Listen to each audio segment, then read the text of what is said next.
know he was handing me a reason to walk into a courthouse when he slid that envelope across the table. It was a Tuesday afternoon in late October, the kind of day in Ottawa where the wind comes off the river and cuts right through you no matter how many layers you're wearing. I remember that detail because I'd been cold all morning, and when I finally sat down in that restaurant, his choice, one of those quiet glebe places with linen napkins and a wine list, I thought at least I'd warm up.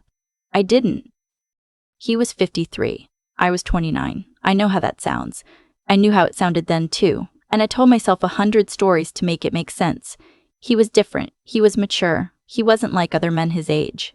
He had built his family's commercial real estate company into something worth talking about, properties across Ontario and into Alberta, and he carried himself with a kind of quiet confidence that I mistook for a long time for steadiness. We'd been seeing each other for almost 8 months when I found out I was pregnant. I was working as a registered nurse at the Civic, doing overnight shifts, trying to pay down my student loans and figure out what the next part of my life was supposed to look like. He was supposed to be the good part of my life, the part that made the hard shifts bearable. He was separated when we met. That's what he told me. Separated, finalizing things. His marriage had been over for years in every way that mattered. His words. I believed them because I wanted to, and because I was 29, and because he was the kind of man who says things in a way that makes you feel foolish for questioning them. When I called him the morning after I took the test, I took 3, all positive, lined up on the edge of my bathroom sink in my apartment near Carleton. He went quiet in a way that told me everything. Not sad quiet. Strategic quiet. I'd learn the difference later. He said he needed time to think. I said of course. He called back 2 days later and asked if we could meet for lunch. That's when he pushed the envelope across the table. Inside was a single page, printed, no letterhead, a number with a lot of zeros, and 2 sentences that said, essentially, that if I signed and agreed, I would receive the funds within 10 business days. That was it. No legal language, no formal contract, just a number and an assumption. I looked at it for a long time. He was watching me with this expression I can only describe as cautious optimism, like he'd made a calculated bet and was waiting to see if it paid off. I folded the paper back into the envelope. I set the envelope on the edge of the table, between us, equidistant. I said, I'm not here to negotiate. He frowned slightly. I just want us both to be comfortable. I remember thinking, comfortable, as if that were the thing at stake. I picked up my water glass. I took a sip, and I said, I'll be in touch. I drove home along the Queensway and I cried for about 15 minutes somewhere around Maitland, not because I was sad about him, but because I was suddenly, very clearly, alone in a way I hadn't fully absorbed yet. I was pregnant. I was single in every meaningful sense, and the man who'd helped bring this about had just handed me a piece of paper with a number on it like I was a line item in a budget. I called my mother that night. She lives in Kingston, about 2 hours east. She'd raised me and my brother on her own after my father left when I was 11, working as an early childhood educator for 30 years before she retired. She is not a dramatic woman. She is not the kind of mother who tells you what to do. She listened to everything, all of it. And then she said, Do you want the baby? I did. I hadn't let myself say it out loud yet, but I did. Then that's where we start, she said.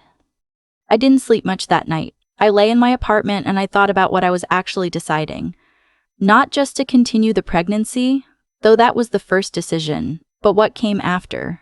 Whether to tell him formally, whether to involve lawyers, whether to try to reach some quiet, private arrangement, or whether to do something else entirely.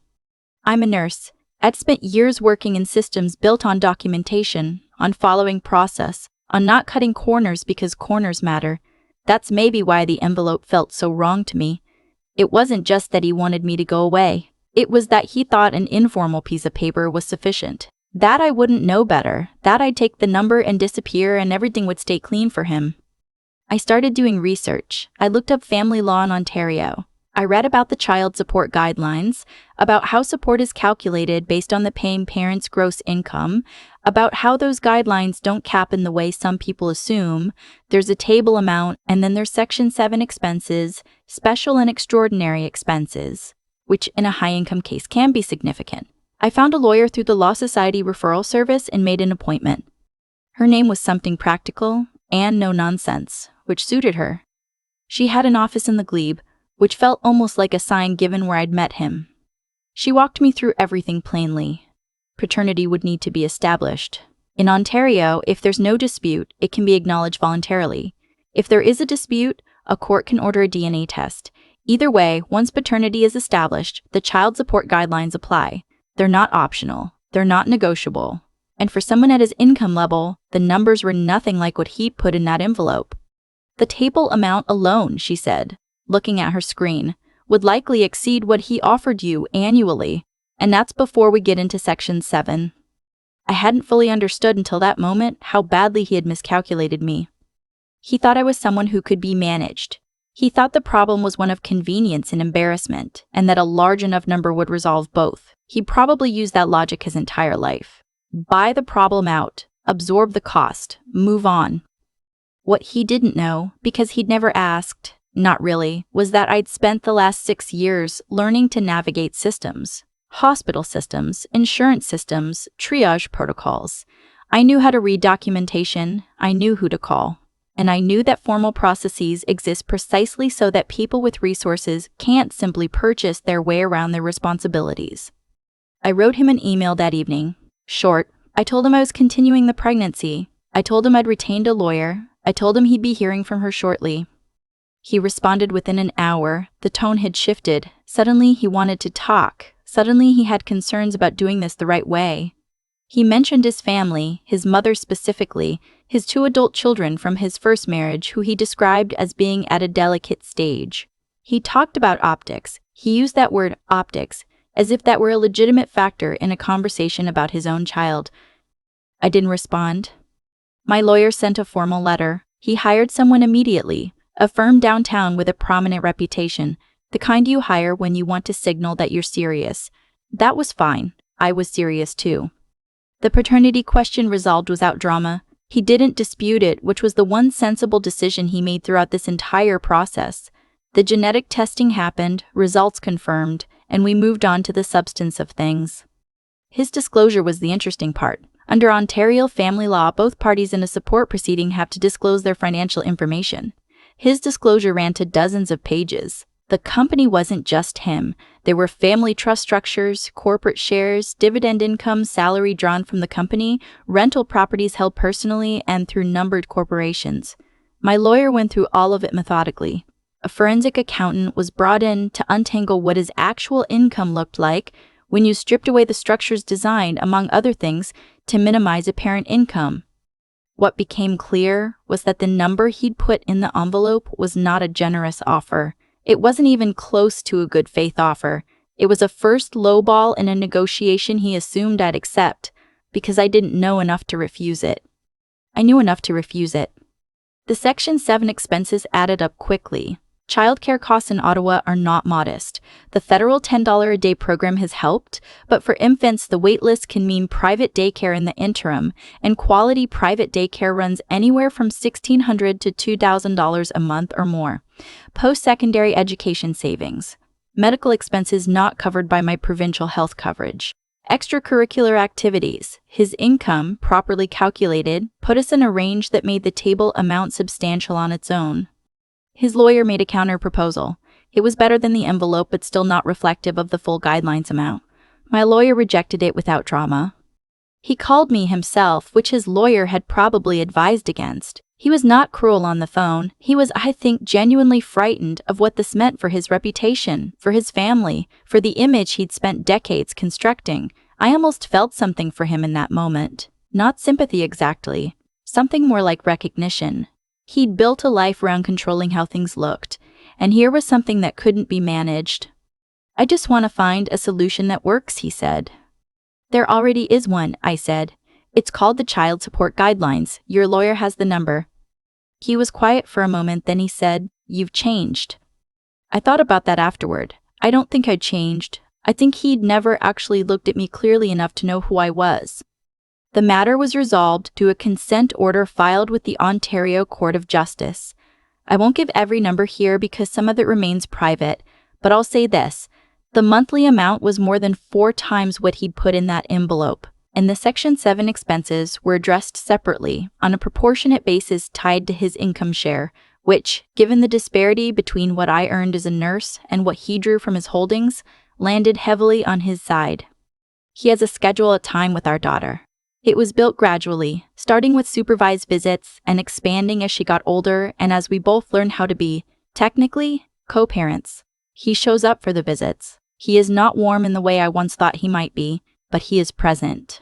For her, I think that matters. I'm still figuring out how to feel about it. My daughter was born in late June in the same hospital where I work. My mother drove up from Kingston and was there the whole time. When they placed my daughter in my arms for the first time, she was so small and so completely indifferent to every complicated thing that had preceded her arrival. And I thought, she doesn't know any of it. She just knows she's here. She just knows she's held. I went back to work after my full 12 months of mat leave. Parental benefits through EI covered most of that, and the support payments covered what they didn't. I've been worried about money constantly in those early months, running numbers in my head at 2 a.m. while she nursed, calculating and recalculating. The support order meant I could stop running those numbers. I could just be her mother. I get questions sometimes from friends, from nurses I work with who know pieces of the story. They want to know how I did it, how I kept my head, why I didn't just take the money and move on. The honest answer is that I didn't think the money in that envelope was really about my well-being. It was about his convenience. And I didn't want my daughter to grow up in a world where her existence had been priced and negotiated in private, where she had no legal standing, where her father had no formal obligation to her. Children have rights in this country that exist independently of what their parents want. The law is not perfect, but it's there, and it worked. I am not a dramatic person. I didn't walk into that courthouse looking for a fight or a statement. I walked in because it was the right process, and because I'd done enough research to understand that the process, followed correctly, would lead to a fair outcome. I think about that Tuesday in October sometimes, the linen napkins, the wine list, the envelope on the table between us. I think about the fact that he handed it to me, slid it across like a closing argument, and had no idea that in that moment he'd already lost, not because I was stronger than him or smarter than him, but because he'd spent 53 years assuming that resources were the same thing as power, and never once considered what happens when the person across the table knows exactly which door to walk through next. My daughter is 2.5 now. She sleeps well, mostly. She has her father's eyes and my stubbornness, which I've decided to count as a blessing. She doesn't know this story yet. One day she'll know some version of it, the version appropriate for her age, and then later maybe more. What I hope she takes from it, not from me telling her, but from watching how I've built our life, is that you don't have to accept the first number someone puts in front of you, especially when that number was chosen to reflect what they think you're worth rather than what's actually owed. She is worth more than any number, so, for that matter, am I. I still think about that envelope sometimes, not with anger. The anger burned off a long time ago, but with a kind of quiet clarity. He put a number on a piece of paper and slid it toward me like that was the end of the conversation. And I think what he never understood, what people like him rarely understand, is that the moment you reduce someone to a transaction, you've already shown them exactly who you are. And once you see that clearly, you can act accordingly. There's something I've come to believe about the way things unfold in a life. Not fate, not luck, not anything handed down from somewhere above, just the plain logic of cause and consequence. He made choices. I made choices. And the choices accumulated into outcomes, the way they always do. His choice to hand me that envelope rather than have an honest conversation meant I walked into a lawyer's office informed and resolute instead of confused and hoping to be reassured. His choice to lowball a registered nurse who works in a system built entirely on documentation meant I already knew what documentation was worth. One choice follows from another, and eventually you end up somewhere that looks, from the outside, like fate, but is really just the sum of everything that came before. What I'm most grateful for looking back is that I didn't let the size of the number cloud my judgment. It was a lot of money. I want to be honest about that. There were nights in those early weeks where I ran the math and thought about what that amount could do, the debt it could clear, the breathing room it would buy. But I kept coming back to the same thing. It wasn't offered in good faith. It was offered to make a problem disappear. And I was not a problem. My daughter was not a problem. My mother raised me on an educator's salary, mostly alone, and she never once let me believe that the right thing to do was also the easy thing to do. That's not a lesson she delivered in speeches. It's something I absorbed by watching her show up consistently in the unglamorous middle of difficult situations. Integrity isn't a value you perform, it's a habit you build quietly over years, in the small moments when no one's watching and it would be simpler to take the shortcut. And the intelligence part. I want to be clear that I don't mean cleverness or credentials. I mean the willingness to actually learn what you need to know before you act. I read every document I could find. I asked questions in that lawyer's office until I understood. I didn't perform confidence. I built it piece by piece from information. That's available to anyone. It requires effort and humility, but it's available. The perseverance was the hardest part. The process was long and often tedious and sometimes demoralizing, and I was pregnant through most of it, and exhausted and doing overnight shifts at the hospital while managing correspondence with lawyers. There is no version of that story that is glamorous, but you keep going. You put one foot in front of the other because the alternative is to accept a version of reality that someone else has written for you, and that version wasn't accurate. My daughter will grow up knowing that her mother did the boring, unglamorous, procedurally correct thing. I hope she finds that useful.